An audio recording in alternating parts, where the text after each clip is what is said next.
m'appelle Julie Chupin, j'ai 40 ans, j'ai eu un accident de moto en 2011, donc maintenant je me suis fait amputer de ma jambe gauche. Et depuis déjà plusieurs années, je suis athlète de haut niveau en tir à l'arc. J'ai le plaisir d'avoir ramené plusieurs médailles en local. J'ai commencé en 2014, je suis rentrée en équipe de France en 2015, un an et demi après. J'ai été contactée par Anthony Rigaud, qui était entraîneur de l'équipe de France handisport, donc il y a plusieurs années. Et en fait, il m'a contactée, il m'a demandé si je voulais aller aux Jeux de Rio. Et je lui ai dit comment ça? Il m'a dit, est-ce que tu voudrais faire du tir à l'arc? Je lui ai dit, je peux essayer, mais pour aller aux Jeux, non, il est hors de question. Moi, je suis pas du tout une sportive de haut niveau. Du coup, j'ai été dopée, hein, donc je voulais toujours ramener des médailles, je voulais toujours être plus forte que les autres. Et donc, c'est comme ça que j'ai voulu continuer, et c'est pour ça que maintenant, j'ai le bonheur d'aller aux Jeux de Paris dans quelques mois. De porter les couleurs de la France aux Jeux, c'est super important parce que tout le monde n'a pas l'occasion de le faire.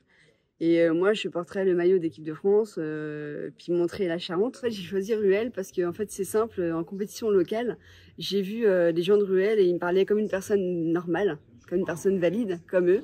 Et en fait, ils discutaient comme avec leurs copains de club. Et en fait, moi, c'est ça qui m'a fait du bien, c'est qu'en fait, on voyait pas forcément le handicap quand les gens me discutaient avec moi.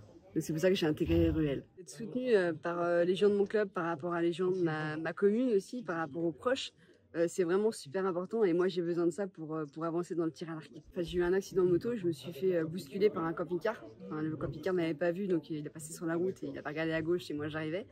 Donc du coup je me suis fait amputer de ma jambe gauche. Et en fait moi le message que j'aimerais passer aux personnes, aux jeunes ou aux personnes âgées, en fait malgré le handicap la vie n'est pas terminée. Si vous voulez, moi si j'aurais pas connu Anthony, j'étais à deux doigts de mettre fin à mes jours. D'accord? Parce que ma vie était très compliquée, je m'étais séparée de mon ex-compagnon, j'avais fait construire une maison, j'avais vraiment une vie bien, j'avais un travail. En fait, ma vie a totalement chamboulé, donc je suis revenue vivre chez mes parents quand j'ai connu Anthony.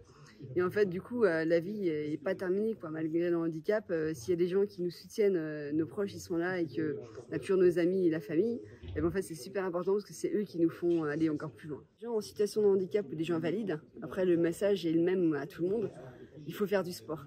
Le sport, c'est bon pour la santé, c'est bon pour le moral. Et on voit des gens et on communique avec les gens, on ne reste pas tout seul chez soi. Mon objectif pour les Jeux paralympiques de Paris, elles sont simples.